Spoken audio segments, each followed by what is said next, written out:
My name is Gino. I served in the United States Marine Corps from 1996 to 2004.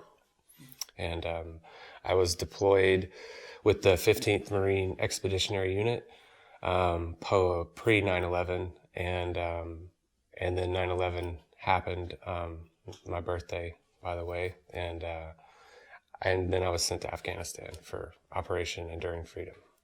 Immediately coming home, I felt relieved, and um, I felt like everything was okay. And my wife immediately noticed a change in my demeanor. I was very distant with everything, and I was very reserved.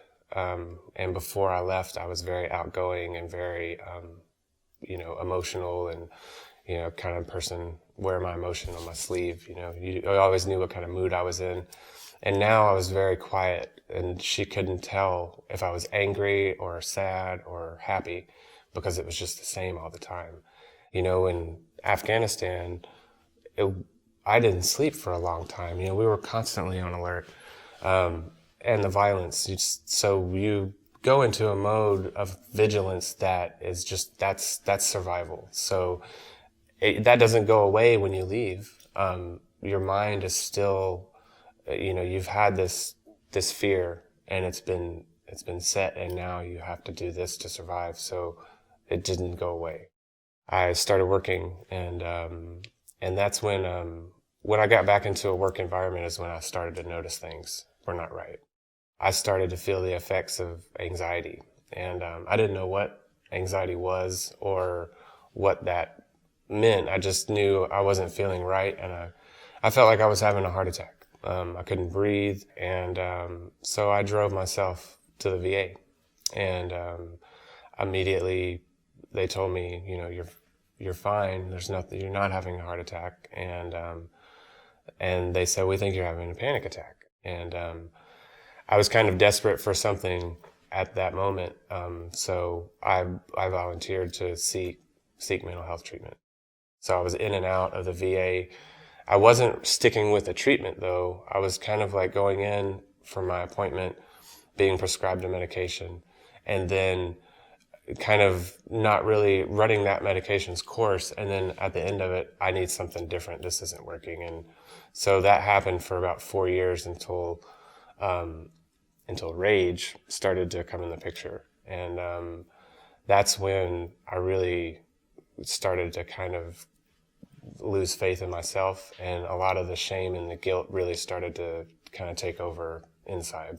Rage pushed me to the limit where I was like, I need to seek other avenues about this. And but I wound up back in the VA hospital again. The best treatment I received, or the most effective treatment, was behavioral therapy with a psychologist. And I had a year-long treatment plan with her where I came once a week. And she taught me a lot about being present and doing things like breathing, controlling my breathing, and meditation, and being in nature, and just being aware of where you're at. And she kind of defined a lot of the things that, the textbook things that were my triggers and my responses. When you're in service, you have brothers and sisters that you depend on for your life, and you develop really intense bonds, almost like a family. And then you get out and you're alone. You don't have that family anymore, and you don't have those people around you that went through what you went through. So this is what all vets need. We need to be there for each other, because that's how we survived combat. That's how we survived being in service, was we had each other's backs. We were there for each other. So the VA hospital is not only a good tool for medical advice, but it's a good tool for getting that brotherhood. It's a process, and it's a journey.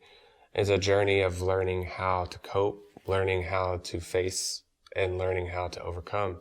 And all of the things that I've experienced with my treatment have given me knowledge to be able to do that.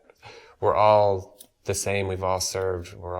We all should be proud of that. We should be proud not to have PTSD, but proud that there's other people out there that have overcome it, and show others that you can overcome this and that we're there to help you walk